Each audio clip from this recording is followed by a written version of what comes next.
bigyan ko lang kayo ng konting ano rito, parang landmark, no?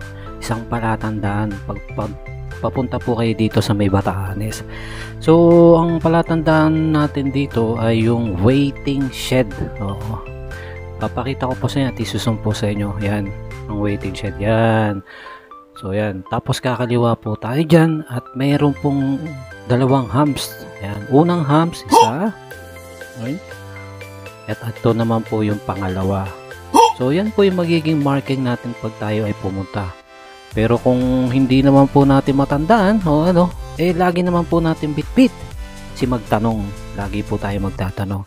Yun po mga dude, no? Para hindi po kayo maligaw sa location na ito, sa Batanes. Nice. Mga dude, naalala nyo yung marking na sinabi ko kanina? So, bigyan ko lang kayo ng short history. Alam nyo ba, ang Bataan Death March ay isang sapilitang pagpapalakad sa mahigit kumulang na 70,000 bilanggo na digmaan na binuo ng mga Pilipino at Amerikano na nadakip ng mga Hapon sa kasagsagan ng ikalawang digbaang pandaigdigan. Nagsimula noong April 9, 1942 ang pamamarsyang ito na nag-umpisa sa Marabeles, Bataan patungo sa San Fernando, Pampanga na umabot ng 88 km ang layo hanggang Capas, Tarlac at muling naglakad layong 13 km hanggang matunton ang himpilang O'Donnell na tumagal ang pagmamarsyang ito ng 6 na araw mga dude. So yan po mga dude, binigyan ko kayo ng konting history para dito sa Death March marking. So continue tayo dito sa ating pagpunta sa Batanes. So nakikita nyo po yung sa may left view ng screen ninyo. Yan po yung sa may kabog-kabog na ating pinicture sa ating part 2. Ang guess ko po rito, yung daan na ginagawa dyan po ay papunta rito sa may Batanes. So ipapakita ko po sa inyo mga dude kung saan yung pagdudugtungan niya kung sakasakali lang. So ito po siya, yan.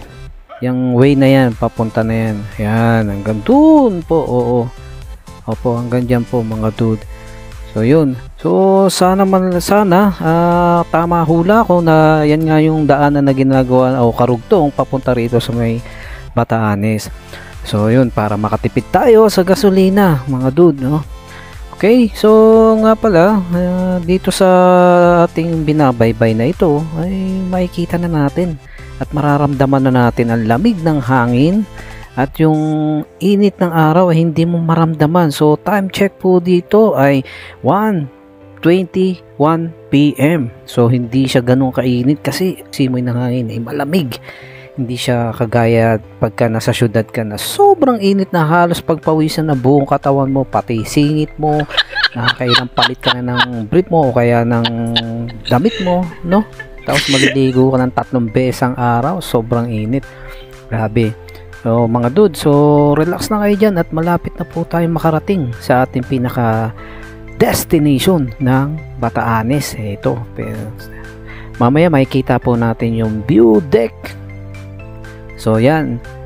Okay, nandirito na po tayo mga dude sa Batanes. So yun, nakikita mo sa taas yun po yung view deck. Aakyatin natin po yan mamaya. So magpa-park lang po tayo dito sa, ayun, ganda ng kotse. Wow, sana all. Ayun, may papunta rito. Oh, naka big bike si kuya. Yo mga dude, kung umabot kayo sa pictures na ito, paki-like and subscribe na rin kayo mga dude. And hit the notification bell para updated po kayo sa mga bagong video na aking i-upload mga dude. This is it mga dude. Wow, ganda talaga. So, hayaan ko munang namnamin yun ninyo ang mga gandang tanawin dito. Oh, grabe. Oh, yun oh. Hayaan nyo yun. Turo na yan. Oh, grabe. Oh, so, akit tayo dito sa mataas na ano na to. Pero, hindi naman kataasan to. Siguro mga 5 feet lang yan. Yan, tanaw na tanaw nyo po yung dagat, yung kabundukan, yan, mga burol, oh. Ganda, no? Wow. So, lipat tayo dito sa kabila. Ayan, ganda talaga, grabe. Ay, nako. Sabi nga nila mas gugustuhin ko pang tumira sa tahimik na lugar na ito kaysa sa maingay. Dito, mayroong peace of mind. Wow, grabe. Pagka nakakita ako ng mga gantong tanawin talaga, na speechless ako at nais kong namnamin, damahin at ipikit ang aking mga mata at sabihin, thank you Lord sa mga ginawa mo, magagandang tanawin dito sa ibabaw ng mundo. Yun ang gusto kong sabihin. And thank you Lord kasi safe kami nakarating dito ni Boogie at ng aking kasama. So ngayon mga dude, aakyat po tayo sa pinaka view deck.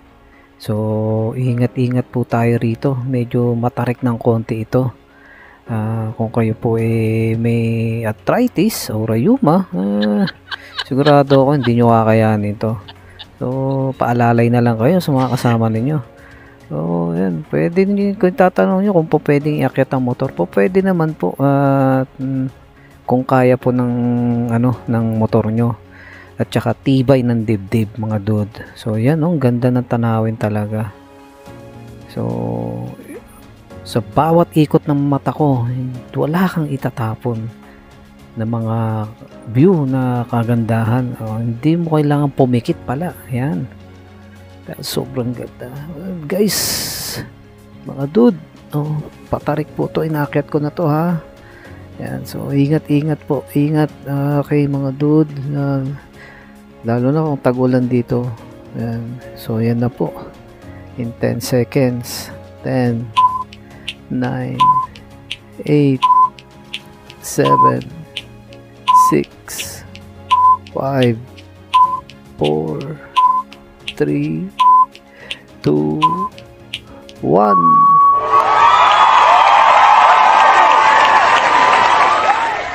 Finally mga dude, nandito tayo sa taas ngayon ng view deck. Wow, sobrang ganda at sobrang lakas ng hangin dito mga dude. Grabe, tinatangay kami ng kasama ko. Ayan nakita nyo naman sa buhok ko kung gaano kalakas ang hangin dito. Halos tinutulak na kami. Grabe mga dude, di muna ako magsasalita dahil gusto kong namnamin yung hangin at pagmasdan ang kapaligiran dito. Grabe mga dude, kayo din namnamin nyo rin.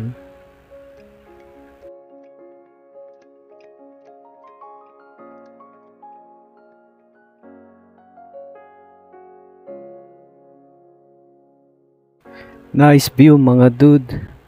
So sana namnamin nyo rin kagaya na aking pagnamnam dito ang mga view. Grabe. Sarap na experience yung ganito. Ang sarap pagmasdan. Malayong malayo ka sa mga stress. Ayan Mount Sama to. Kita pa rin dito talaga. Grabe, ang layo mo sa stress, ang layo mo sa mga marites, yan, mga marites, yan. Grabe, kung ganito naman talaga ang view, grabe. Ang sarap mo tumira dito. Alam mo, kahit walang ilaw at kuryente, mabuhay ako rito. Basta masipag ka lang. Yan, ang dami na umaakyat sa mga oras na ito. Grabe, lakas ng hangin. Ang sarap damahin ng hangin na dumadampi sa yung mga balat. Grabe.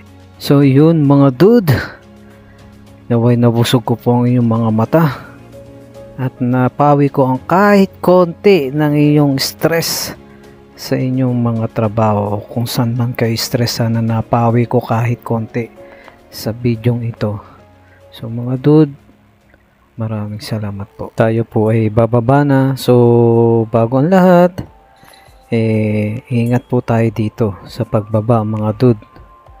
At ito ay pabulusok, baka kayo sumubsob o gumulong-gulong dito mga dude.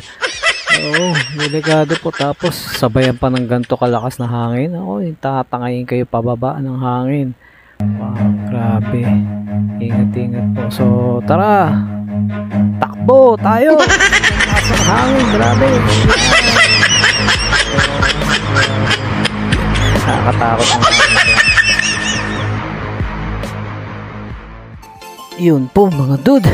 Kung kayo po ay umabot sa bidyong ito, please paki-like naman po.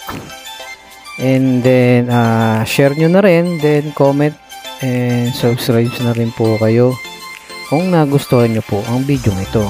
At huwag nyo na rin pong kalimutan na pindutin ang bell para updated kayo sa mga bagong video na aking i-upload.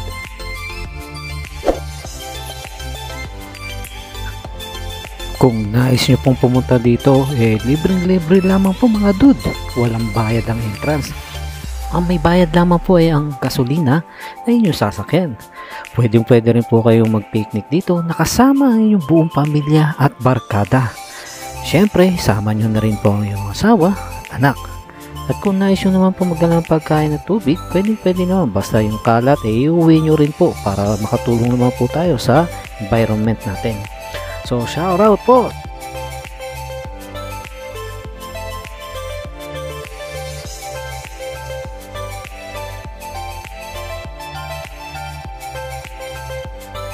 Kung umabot po kayo sa video ito, please wag nyo na pong i-skip, pakitapos nyo na po mga dude. Paki-like, share, comment, and subscribe na rin po kung nagustuhan nyo ang video ito.